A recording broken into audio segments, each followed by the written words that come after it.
सुदोष शांत्या पितात्व शांति शांतिर्विदाता शरणं गतानां भूयाद भवक्लेश वियोपशान्ते शांतिर्जिनों में भगवान शरण्य शांतिर्जिनों में भगवान शरण्य सूर्यबिंब समतेज दूसरा वो पर सूर्य उतर आया चक्रे सक्रे वंदन करते सुर नर मुनि गण हर्षाया कर्म मेल चकचूर किया है दूर हटाए सभी विकार शीतल जिन मेरे मन प्रगटो वंदन करता बारंबार श्रांसनाथ मेरे मन प्रगटो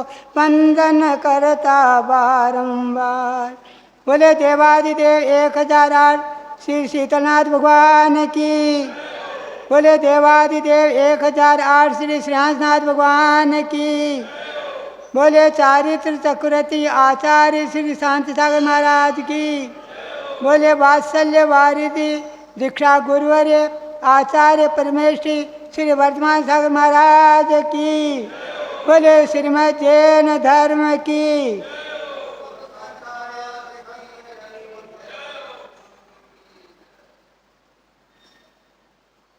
अनादिकाल से ये जीव संसार में भटक रहा है। भटकने का क्या कारण है?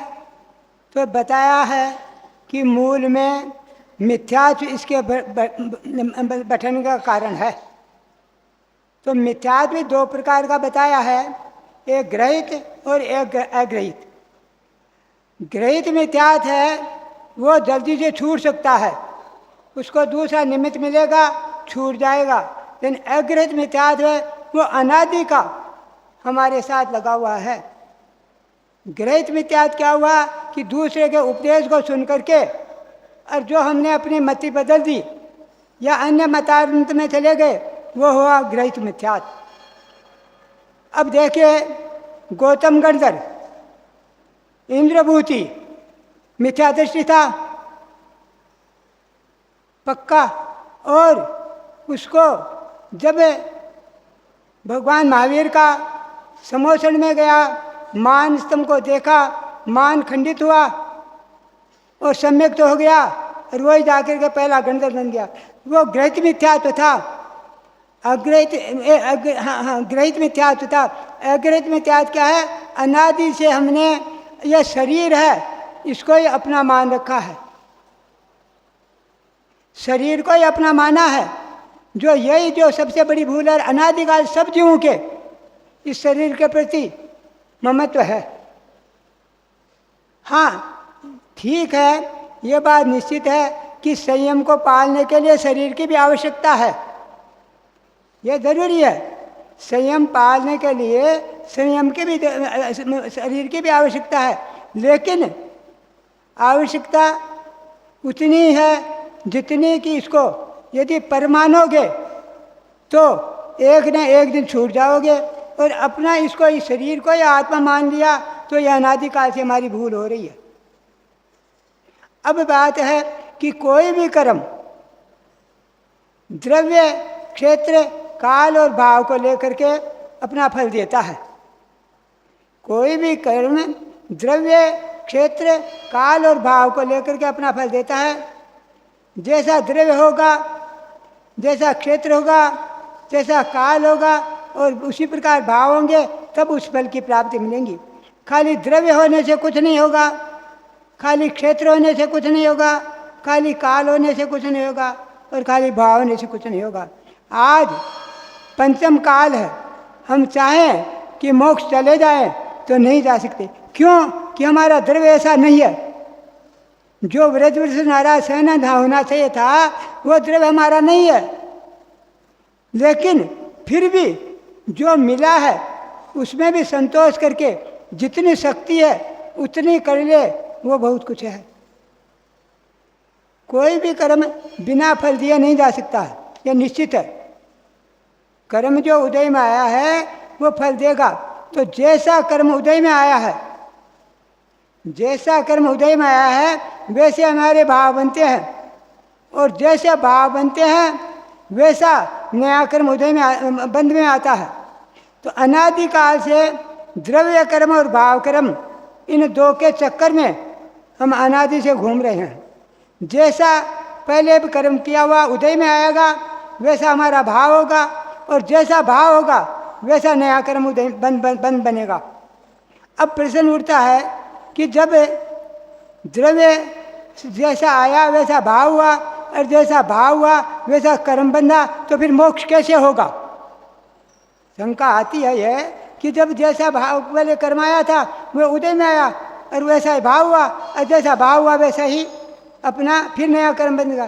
तो देखिए, कोई भी कर्म जब उत्कृष्ट रूप में आता है उस समय हमारा जोर नहीं चल सकता। कसायों का उत्कृष्ट वेग होगा, उस समय हम चाहेंगे तो भी हम समझ नहीं पाएंगे। लेकिन जब उनका मंद उदय होगा उस समय हम थोड़ा समझ लेंगे। तो जरूरी नहीं है कि जैसा कर्म उदय में आया है वैसे भाव बने ही। यदि जैसा कर्म उदय में आया है वैसा ही भाव बनेगा तब तो कोई मोक्ष नहीं जा सकेगा। लेकिन वो भावों को संभालना अपनी शक्ति है, आपकी ताकत है। वो आप चाहे तो उसमें जुड़े भी नहीं जुड़े। जैसे कोई आपका कर्म उदय में आया और उसका दुख हुआ, अब दुख हुआ तो उसमें आप एक तो उसको दुख को शांति से सहन कर लिया, उसको एक तो शांति से सहन कर लिया, और एक हा करके रो करके उसको भुगता। अब जब रो के भुगता है तो नया कर्म फिर बंद में आ गया। और जब शांति से भुगत लिया कि नहीं, मैंने कोई ऐसा कर्म किया था पहले, इसके कारण ये उदय में आया है, ये आकर के चले जाएगा, वो कोई तकलीफ नहीं है, तो वो कर्म नया जो बंधेगा वो शांति से वो कमती बंधेगा, और बंधने के बाद में आपको उसकी अनुभाग और वो अब कमती बंधेगा। कोई भी कर्म 4 प्रकार का बंध होता है: प्रकृति बंध, प्रदेश बंध, स्थिति बंध और अनुभाग बंध। जैसे दूध है, अब दूध भैंस का भी है, दूध गाय का भी है, दूध बकरी का भी है, दूध भेड़ का भी है, चारों का दूध है। लेकिन चारों की प्रकृति अलग अलग है। तो यह हो गया आपका प्रकृति बंध। अब कितनी क्वांटिटी में है वो कर्म है, या वो दूध कितनी क्वांटिटी में है, 1 किलो है, 2 किलो है, 4 किलो, वो हो गया प्रदेश बंध। अब वो दूध कितने टाइम तक रहेगा, कब खराब हो जाएगा, वो हो गया स्थिति बंध। और इसकी फल देने की शक्ति क्या है? बच्चे को यदि आप कहेंगे कि इसको भैंस का दूध पिला दो तो वो बीमार पड़ जाएगा, क्योंकि उसकी शक्ति ज़्यादा है। उसको कहेंगे भाई बकरी का दूध पिलाओ, कहने का मतलब यह है कि जिसकी शक्ति ज़्यादा है, तो वो हो गया अनुभाग बंध। तो प्रकृति बंध और प्रदेश बंध, ये दो तो हमारा होता है योग से। मन वचन काय का जैसा योग होगा वैसा आश्रय होगा, और जैसा आश्रय होगा। अब स्थिति बंध और अनुभाग बंध ये बनता कषाय से। कितने काल के लिए बंध रहा है और उसका क्या फल होगा, या क्या फल देगा, वो होगा आपका उसमें क्या ना आपको कषाय से। जैसे कषाय का परिणाम होगा, जैसी उच्च कोटि की कषाय होगी उतना ही कर्म ज़्यादा बंधेगा, और जितनी कर्म कषायों की मंदता होगी उतना कर्म का अनुभव बंधेगा। यदि मंदता होगी, कषायों की मंदता होगी, तो पुण्य प्रकृतियों का अनुभव ज़्यादा बनेगा, पुण्य प्रकृतियों का अनुभव ज़्यादा बनेगा। और यदि कषायों की तीव्रता होगी तो उसका अनुभाग और स्थिति ज़्यादा बंधेगी पाप कर्म की, और पुण्य कर्म की कमती होगी। तो यह है कि जितना आप पुण्य वरगनाएँ इकट्ठी करोगे वो पुण्य वरगनाएँ आपके साथ समय पर काम आएगी। कोई भी कर्म फल दिए बिना नहीं जाता है, यह निश्चित है। कोई भी कर्म फल दिए बिना नहीं जाता है। अब कई बार कहते हैं ना कि कर्म फल दिए बिना चले गया, फल दिया बिना चले नहीं गया। अब क्या हुआ है कि उसकी शक्ति थी कर्म की, जो उच्च रूप में आना था, बहुत तीव्र रूप में आना था, उसकी शक्ति आपने धर्म कार्य करके और घटा दी। वो शक्ति थी, आपने पुण्य कार्य करके वो शक्ति को घटा दी, तो पाप कर्म की शक्ति घट गई और पुण्य कर्म की बढ़ गई। कोई भी कर्म बनता है तो वो उसकी उसी समय एक कर्म एक प्रकार का बनता है, लेकिन उसकी 8 प्रकार के भागों में परिवर्तन हो जाता है। जो आप जानते हैं 8 कर्म कौन से हैं, सब लोग जानते हैं। ज्ञानावनादि आदि जो प्रकृति रूप है उसमें 8 कर्म में बन जाता है। यदि आयु कर्म का बंध हो रहा है तब तो 8 में बंधेगा, और आयु कर्म का बंध नहीं हो रहा उस समय तो 7 में बंधेगा। ये उसमें बंटवारा हो जाता है। जैसे हमने एक अन्न खाया, एक पेट में कोई अन्न खाया, कोई भोजन किया, तो उसका मद्दा भी बना है, मांस भी बना है, खून भी बना है, सब रूप में उसका परिवर्तन हुआ है। उसी प्रकार कर्म जो ही एक बार आता है तो 8 कर्मों में 7 कर्मों में बंटवारा हो जाता है इसका। और बंटवारा होने के बाद में इसकी किस्तियाँ बन जाती है। जैसे आपने बैंक से लोन लिया, अब बैंक से लोन लिया तो आप कुछ दिन के लिए तो कहते हैं कि भाई अभी देखो मैंने लोन लिया है, अभी मेरा कारखाना फैक्ट्री के लिए लिया है, लेकिन मेरी फैक्ट्री जब चालू होगी तब मैं पैसा दूंगा।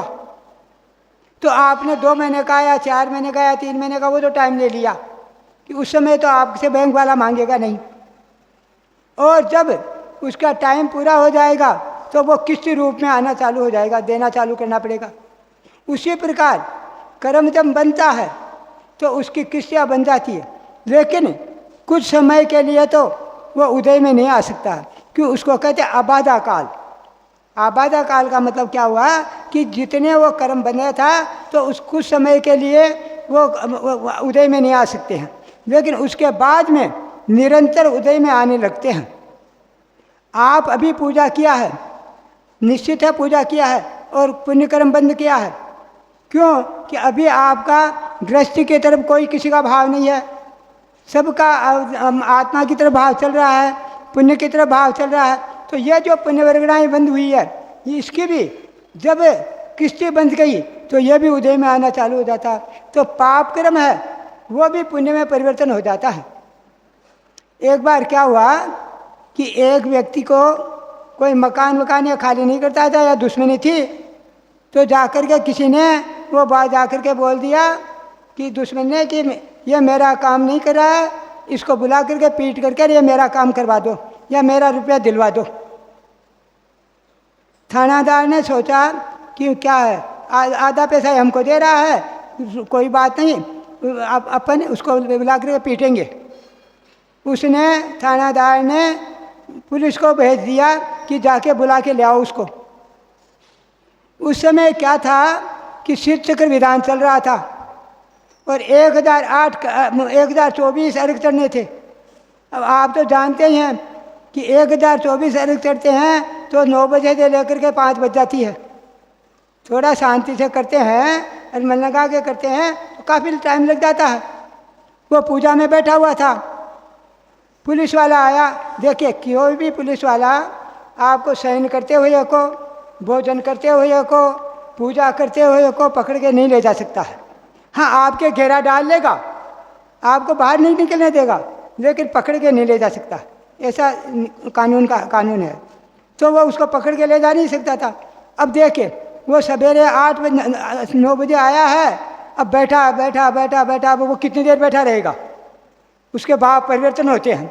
अरे ये बेचारा ऐसा धर्मात्मा आदमी, वो बदमाश बिना मतलब बेचारे को पिटवाने के लिए ले जाए, अपन जाके बोल देंगे कि अभी वो यहाँ नहीं है, अभी वो यहाँ नहीं है। ठीक है, उसका भाव परिवर्तन और उसने जाकर बोला। इधर में थानादार का परिवर्तन होता है मन कि बेचारे को बिना मतलब क्या मारने से क्या फ़ायदा था, क्यों बिना मतलब पीटूं बेचारे को। मैं बोल दूंगा कि उसको पीट दिया है, उसको कह दिया तुम्हारा काम कर देगा। ठीक है, अब बताइए जो वो उस समय पुण्य कर रहा था, पूजा कर रहा था, वो पुण्य वर्गणाएँ काम आई कि नहीं आई उसको? वो पुण्य कर्मणाएँ उदय में आई और उसके भाव परिवर्तन कराए, और भाव परिवर्तन करने से उसको सजा से बच गया, पिटाई से बच गया। अरे उसी समय यदि वो वेश्या के अड्डे पे होता, जुआ खेलते हुए होता, या शिकार करते हुए होता, या और कोई पाप कार्य करे होता तो क्या होता? वो कर्म तो उदय में वो तो आया था कि नहीं आया था पता नहीं, वो उसको उसके रूप में तो लेगा कि नहीं लेगा, लेकिन वो नया कानून में उसको फंसा करके पीटेगा। तो भैया अपन कोई भी कार्य करते हैं तो निश्चित है कि हर समय जिस प्रकार कैमरा चलता है उस प्रकार हर समय कर्म बंद हो रहे हैं। एक समय भी ऐसा नहीं है जब कोई कर्म बंद नहीं हो रहा हो, और एक समय भी ऐसा नहीं है जो उदय में नहीं आ रहा हो। तो प्रत्येक जीव के हर समय आश्रव, बंध और निर्जरा, ये तीन हो रही है। वो निर्जरा दूसरी है कि जो अविपाक निर्जरा है, और जो आपको समर्पूर्वक निर्जरा है वो दूसरी है। लेकिन अपने जो कर्म उदय में आके जा रहे हैं वो तो निर्जरा हो रही है, नए बन रहे हैं वो बात अलग है, लेकिन कर्म तो उदय में आ रहे हैं, निश्चित है। तो कर्म उदय में आ रहे हैं तो वो निश्चित है कि वो फल भी देंगे। तो प्रत्येक जीव के हर समय जिस प्रकार कैमरा चलता है, और जैसा आपका चेहरा है, जो जैसे रूप में आया है उसका उसी रूप में उसके रूप में उसका फोटो आ जाएगा। उसी प्रकार कर्म जैसा बंद किया है वैसा उसका बंद उसमें आ जाएगा, ये निश्चित है। तो कर्म अपना फल स्वयं देता है। हाँ, ये बात जरूर है कि अपन कई बार कहते हैं कि तब से कर्म होती है वो फल बिना फल दिए चले जाते हैं, कहते हैं तो, लेकिन वो भी फल दिए बिना नहीं जाते। हाँ, ये बात जरूर है कि उसका जो शक्ति थी, जो फल देने की उसकी शक्ति थी, उसको हमने तप के द्वारा या पूजा के द्वारा या भगवान के दर्शन के द्वारा या और कोई तत्व चर्चा के द्वारा उसका अनुभाग था, उसकी शक्ति देने की शक्ति थी, फल देने की शक्ति थी, वो इतनी कमज़ोर कर दी कि वो फल देने के लायक ही नहीं रही। उदय में आके तो गया है, क्योंकि तिजोरी में नोट रखा है, तो जब तक आप उसको निकाल करके बाहर नहीं देंगे तब तक तिजोरी खाली नहीं हो सकती है।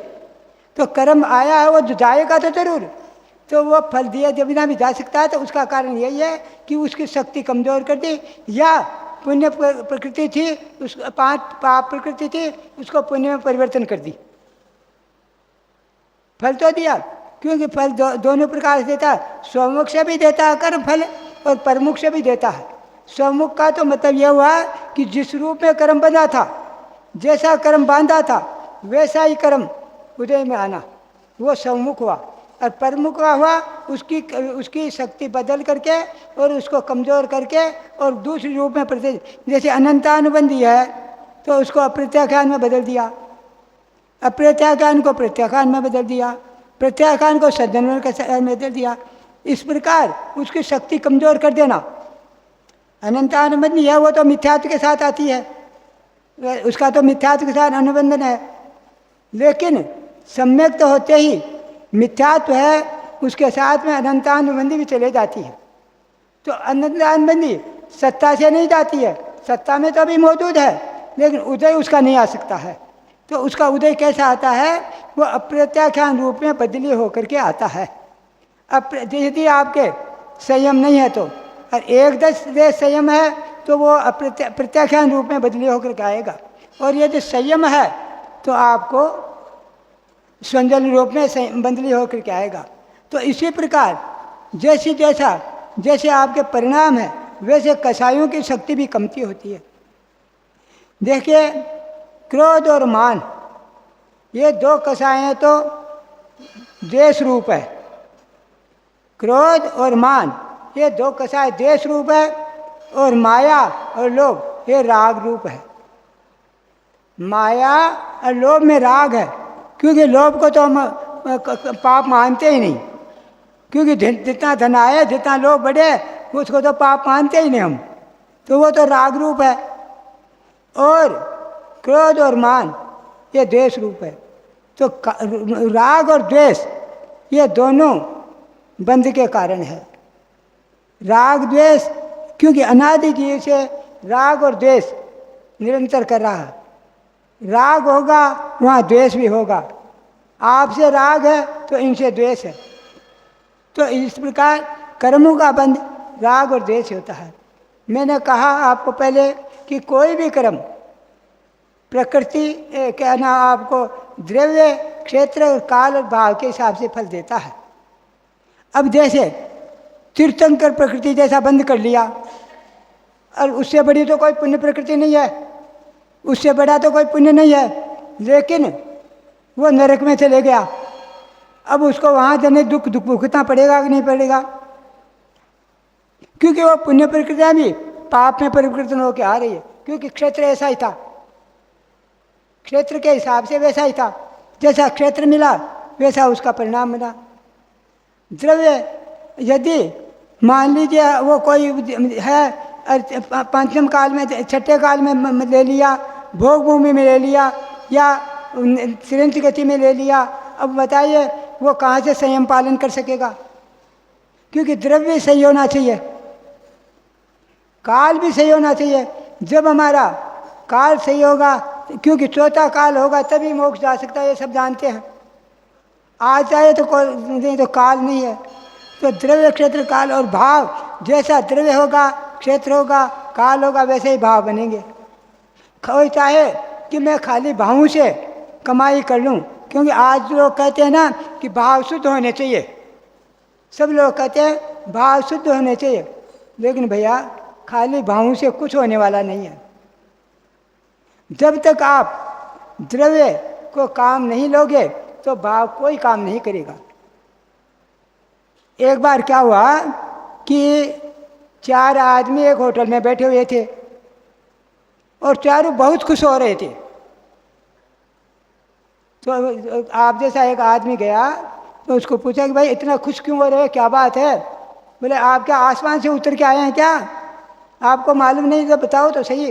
बोले शेयर के दाम बहुत बढ़ गए, आजकल शेयर मार्केट चलता है तो शेयर के दाम बहुत बढ़ गए।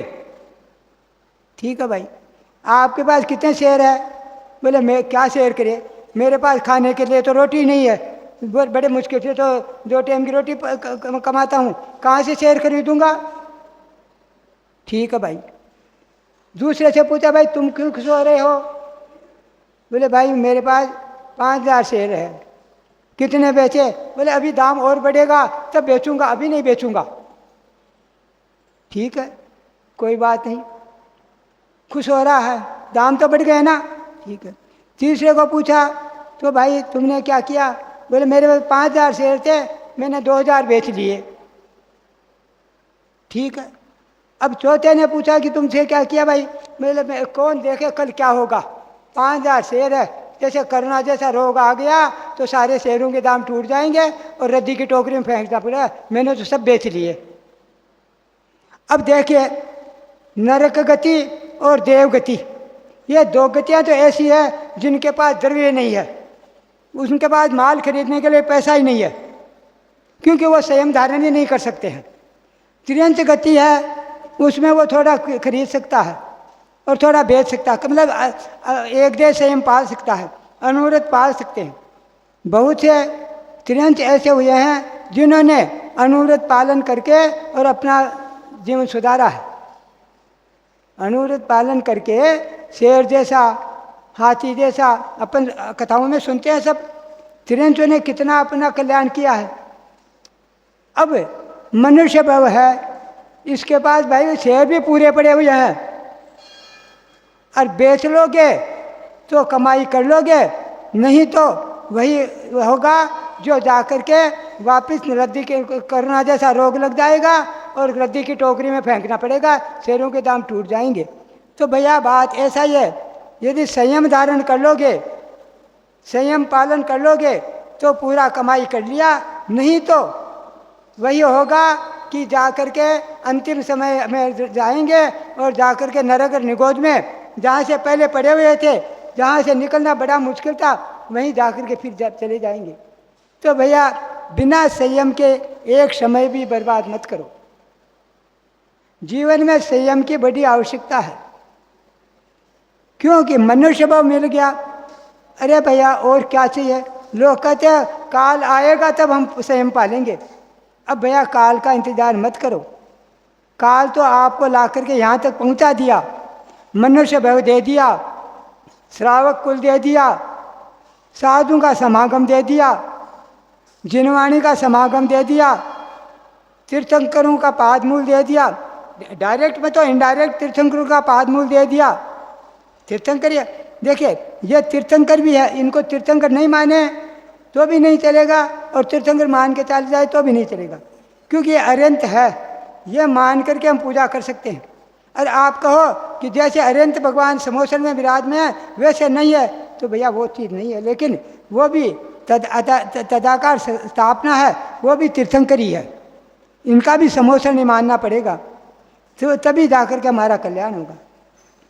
हम कोई भी कार्य करते हैं तो पहले हमको अपनी आत्मा पर विश्वास नहीं है, अपनी आत्मा पर अपने भावों पर ये विश्वास नहीं है।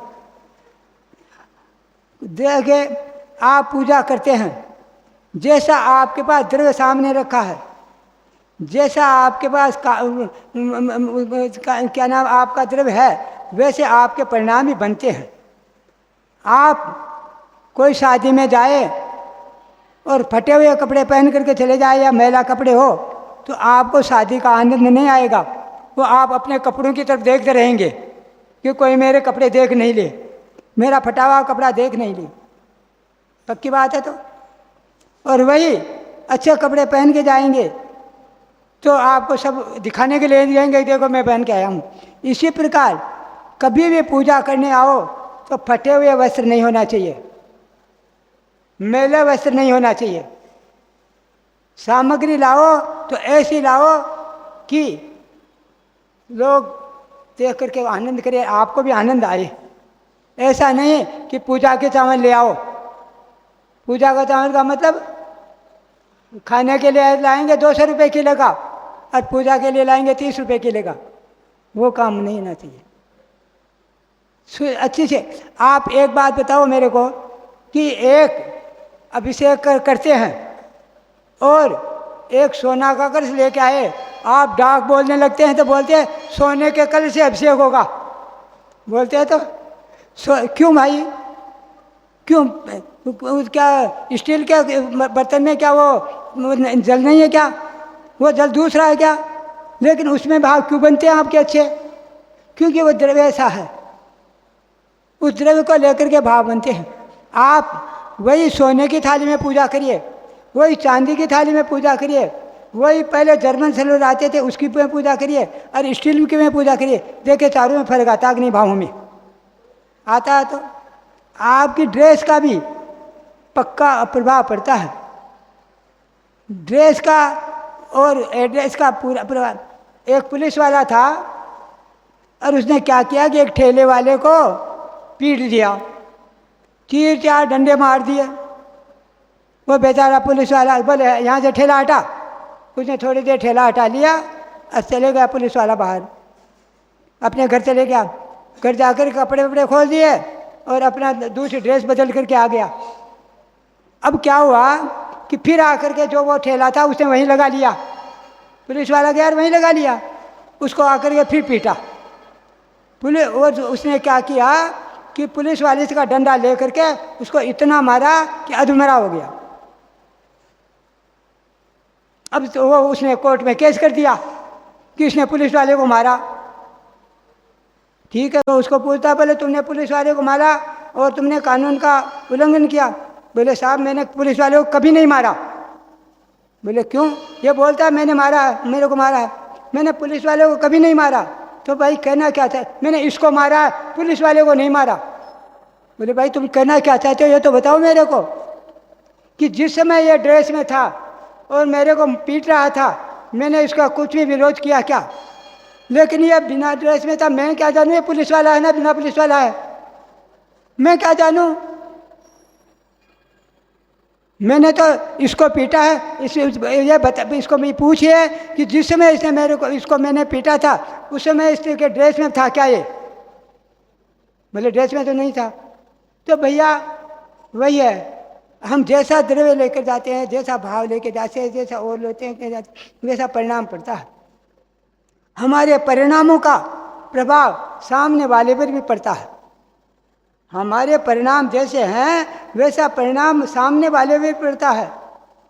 हम यदि आपको मारने के विचार कर रहे हैं तो आपके दिमाग में मेरे मारने का पहले विचार आ जाएगा। ऐसा है। जैसी आपकी लेशा होगी, जैसे परिणाम होगा, जैसे प्रकृति पर भी प्रभाव पड़ता है। एक इंद्रिय, दो इंद्रिय, तीन इंद्रिय, चार इंद्रिय, पांच इंद्रिय, सब जीवों पर प्रभाव पड़ता है। मनुष्य पर तो प्रभाव पड़ेगा ही, प्रभाव पड़ता है। एक रीतिधारी मुनि जिनकी शुक्ल लेशा है, परिणाम शुद्ध है, वो यदि जंगल में जाके बैठ जाते हैं तो 6 ऋतु के फल फूल खिल जाते हैं। क्यों भाई? उन्होंने उसमें पेड़ में पानी डाला या क्या किया? उन्होंने खाद डाला, क्या किया? अपने आप 6 ऋतु के फल फूल खिल जाते हैं। ऐसा पढ़ने में आता है आपके कथाओं में, अपने कथाओं में आता है ऐसा कि 6 ऋतु के फल फूल अपने आप खिल जाते हैं। क्यों? जो उनके परिणाम है, जो उनकी लेशा है, उनका जो वायुमंडल बना है, उनका जो प्रभामंडल बना है, वो प्रभामंडल प्रकृति पर भी प्रभाव डालता है और उस कारण से 6 ऋतु के फल फूल अपने आप खिल जाते हैं। तो आपके जैसे परिणाम होंगे, सामने वाले का वैसा परिणाम बनता। आपके परिणामों का प्रभाव सामने वाले पर पड़े बिना नहीं रहता। कोई भी हो, आपके यदि बुरे विचार आए हैं तो सामने वाले के भी बुरे विचार आए बिना नहीं रह पाएंगे। एक छोटी सी बात देखिए, परिणामों का प्रभाव। जयपुर के दरबार में अमरचंद जी दीवान थे और उनको दुश्मनों ने समझो या और लोगों ने समझो, उनको कह दिया कि इनको चिड़ियाघर है, जो चिड़ियाघर है उसका इनको बाहर दे दो। अब चिड़ियाघर में तो देखे मांस भक्षी पशु जीव भी है, सब तरह के जीव है। अब उनको बोले मांस खिलाओ, मांस खिलाओ। उन्होंने कह दिया कि भाई चाहे कुछ भी हो जाओ, मरने को मर जाऊंगा लेकिन मांस इनको नहीं खिलाऊंगा। 1 दिन निकल गया, 2 दिन निकल गया, अब 3 दिन का भूखा शेर क्या करे? दीवान जी ने क्या किया कि मिठाई का थाल भरा और थाल लेकर के पिंजरे को खुलवा दिया और सामने रख दिया। बोलते हैं कि हे वनराज, यदि तुमको मांस खाना है तो मैं खड़ा हूँ, खा ले, और यदि तुमको भूख मिटानी है, भूख शांत करनी है तो ये मिठाई पड़ी है, खा ले। देखिए उनके परिणामों का प्रभाव उस शेर पर भी पड़ा। उस शेर के प्रभाव पड़ने से उस शेर ने जलेबी खा ली। तो यह परिणामों का प्रभाव है। अपने परिणाम यदि शुद्ध होंगे तो सामने के परिणाम के भी शुद्ध आएंगे। आज एक कोई साधु यहाँ आते हैं, सब लोग आप उनकी चर्या में लग जाते हैं। क्यों? क्योंकि उनके परिणामों का प्रभाव आपके ऊपर पड़ रहा है। और यही कोई ऐसा वैसा आता, आप उसको बाहर निकाल देते। होता कि नहीं होता? क्योंकि परिणामों का प्रभाव सब पर पड़ता है। तो भैया अपने जितने परिणाम संभाल करके रख सकते हो उतने परिणामों को शुद्ध रखो। शुद्ध परिणाम रहेंगे तो आपके कर्मों का बंध कमती होगा, और कर्मों का बंध होगा तो एक न एक दिन वो शिथिल पड़ते पड़ते पड़ते पड़ते कमज़ोर हो जाएंगे और एक न एक दिन आपको मुक्ति की प्राप्ति हो सकती है। आप एक दिन कोई चाहे कि मैं एक भाव में या एक दिन में या एक क्षण में मोक्ष चले जाऊं, तो 3 काल में नहीं जा सकता। वो तो कोई बिरला जीव था जो अंतर्मुहूर्त में केवल ज्ञान हो गया, भरत चक्रवर्ती जैसा, लेकिन उनका भी वो अंतर्मुहूर्त में केवल ज्ञान नहीं हुआ है। आप सोच रहे हैं अंतर्मुहूर्त में केवल ज्ञान हो गया, जो बात नहीं है। उन्होंने कितने भव तक साधना की है, उसकी भव में साधना की है, वो साधना काम आई है। भाई उनको तो अंतर्मुहूर्त में हो गया, लेकिन आदिनाथ भगवान को तो 1000 वर्ष लग गए। क्यों भाई? आदिनाथ भगवान को तो 1000 वर्ष लग गए, केवल ज्ञान होने में। क्यों? क्योंकि उनकी विशुद्धता इतनी नहीं आ पाई थी जितनी भरत कृति की आई। भव में इसने जो पुण्य रचनाएं इकट्ठी की थी, वो पुण्य रचनाएं सारी इकट्ठी हुई और उदय में आई और वो फल दे दिया। तो भैया जितने पुण्य रचनाएं इकट्ठी कर सकते हो, जितने शुभ कार्य कर सकते हो, जितने देव पूजा, गुरु उपासना, संयम वगैरह धारण कर सकते हो, उतना आपको वो पुण्य रचनाएं आगे भव में भी काम आएगी। ईश्वर में तो ईश्वर में भी काम आएगी। आप जो दान करते हैं, देखिए कोई भी आप आज 5,000 रुपया दान करके आओ, शुद्ध मन से यदि दान किया है तो कुछ ही दिनों में आगे भव में मिलेगा कि नहीं मिलेगा हमको मालूम नहीं है, लेकिन इस भव में आपको वापस वो लौट करके आ जाता, मिल जाता। देख लीजिए, अनुभव कर लीजिए। आज यदि शुद्ध मन से आप कहीं 5,000 दान करके आए हैं तो थोड़े दिनों में ही कहीं से भी आपको 10,000 की कमाई आ जाएगी, निश्चित है। तो अगले भव में तो उसका फल मिलता ही है, इस भव में भी पुण्य वर्गनाएं आना चालू हो जाती है। तो भैया जो भी कर्म आप कर रहे हो उसकी अपने परिणामों की विशुद्धता रखना जरूरी है। बिना समय के कोई चीज़ उदय में नहीं आती, ये बात ठीक है, लेकिन समय का इंतजार मत करो, संयम धारण करो। संयम के बिना एक समय भी बर्बाद मत करो। यदि संयम धारण करोगे तो एक न एक दिन वो पुण्य वर्गनाएं आगे भी आपको बढ़ाएगी। हो इस समय ठीक है, इस समय हमको मोक्ष नहीं हो सकता है, लेकिन साधन यही है, इसी के द्वारा ही आगे बढ़ करके एक न एक दिन अपना कल्याण कर सकते हैं। शांति सागर महाराज के पास 2 व्यक्ति गए, 2 पंडित, 2 ब्रह्मचारी गए। तो बोले महाराज आपने इस प्रकार दीक्षा ले ली, इस काल में कोई मोक्ष नहीं जा सकता है, इस काल में समय संयम नहीं पल सकता है। ठीक है भाई, कोई बात नहीं, ठीक है, आप अभी बहुत दूर से आए हैं, जाके जाओ पहले खाना खाओ, इसके बाद आपका जवाब दूंगा, इसकी बात का आपको बाद में जवाब दूंगा। ठीक है। जब वो जाने लगे तो बोले रुकिए यहाँ आइए, बोले ये पेड़ किसका है? आम का पेड़। तो एक काम करो, इसमें से 4 आम तोड़ के ले जाओ और वहाँ ले जा करके खा लेना, क्योंकि वहाँ चीज़ अच्छी बनी होगी कि नहीं बनी, कैसे खाओगे कैसे नहीं खाओगे, आम तोड़ करके ले जाना और चटनी वटनी बना करके खा लेना। बोले अभी सीजन ही नहीं है, इसमें आम कहाँ से आएंगे? ठीक है, कोई बात नहीं। वो जा करके खाना खा करके आ गए। बोले महाराज, बोले आपकी बात का जवाब मिल गया? बोले महाराज नहीं। तो बोले अभी काल नहीं है, ठीक है, मोक्ष नहीं हो सकता, ठीक है, लेकिन फल लगेंगे तो इसी में लगेंगे, पेड़ में ही फल लगेंगे तो पेड़ में ही लगेंगे। तो ये संयम धारण किया है, ठीक है, अभी उतने भाव नहीं बन सकते हैं जितने केवल ज्ञान के भाव बनने चाहिए, या जितनी विशुद्धता, जितनी श्रेणी मानने की विशुद्धता होनी चाहिए उतनी नहीं बन सकती है। क्यों? कि उतना द्रव्य नहीं है। क्योंकि उसके लिए बताया है कि ध्यान के लिए उत्तम सैनन होना जरूरी है। उत्तम सैनन का मतलब ब्रज व्रसा नारा सैनन, ब्रज नारा सैनन और नारा सैनन, ये होना जरूरी है। इसके बिना ध्यान नहीं हो सकता है, और बिना ध्यान हुए श्रेणी नहीं बन सकती है, और श्रेणी बने बिना कोई भी आदमी मोक्ष नहीं जा सकता। तो इस काल में नहीं है, लेकिन समय पा करके इसी में, इस भव में नहीं अगले भव में, अगले भव में नहीं अगले भव में, यही कर्म उदय में आएंगे तो फिर संयम दिलाएंगे, और संयम दिलाएंगे तो फिर जा करके उसका कल्याण होगा और आगे बढ़ेगा।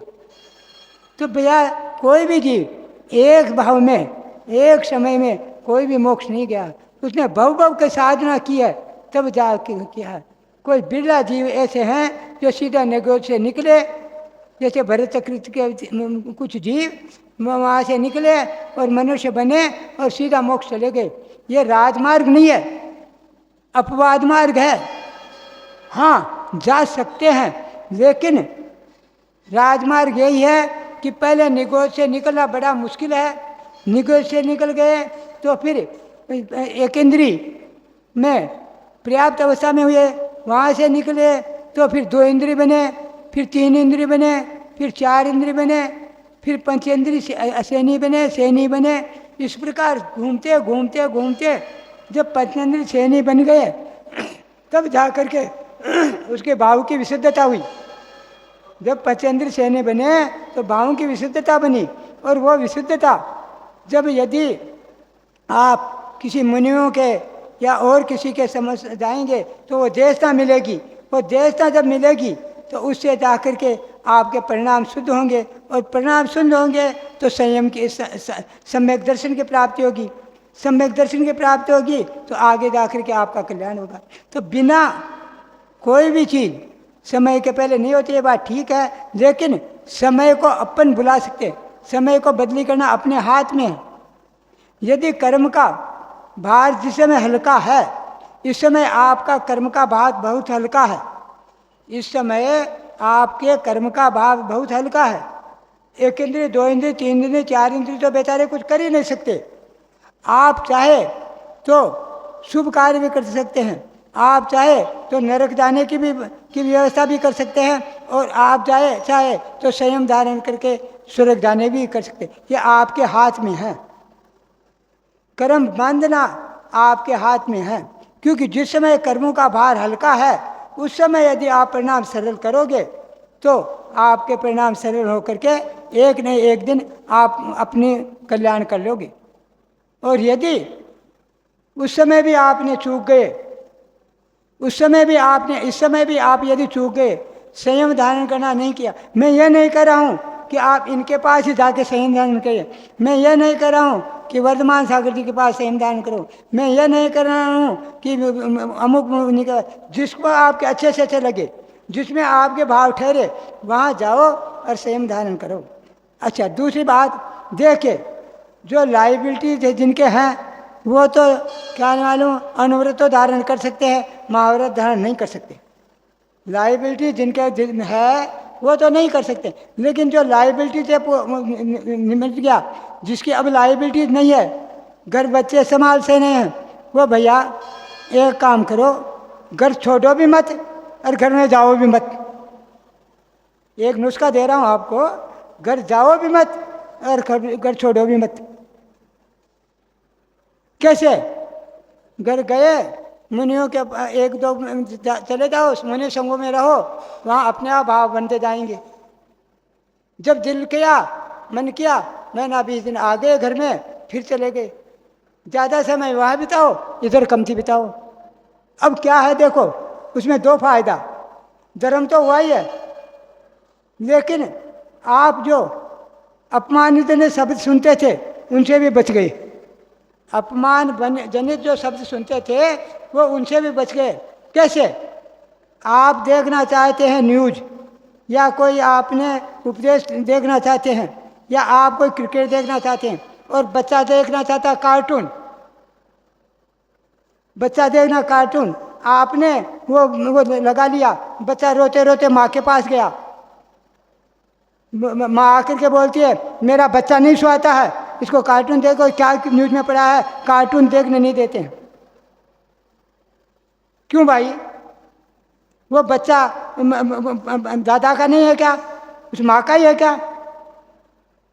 लेकिन आके बोल देगी, थोड़ा सा बच्चे ने कोई भी काम किया और थोड़ा सा थप्पड़ मार दी, जरा सा थप्पड़ मार दिया, रोते रोते चले गया, मेरा बेटा नहीं सोता है, ये बूढ़ा कब मरे तो मेरा बेटा मेरा कल्याण हो। क्यों भाई? वो बेटा पोता आपका नहीं है क्या? आप उस देखे, बेटे से ज़्यादा पोते पर प्रेम ज़्यादा होता है, लेकिन माँ आके बोलेगी। और वही आप यदि संग में रहोगे, मुनियों के साथ रहोगे और महीना 20 दिन जाओगे तो बेटे को हटा देगी, ये तो अभी आए हैं थोड़े दिन के लिए, देख लेने दे, हट यहाँ से।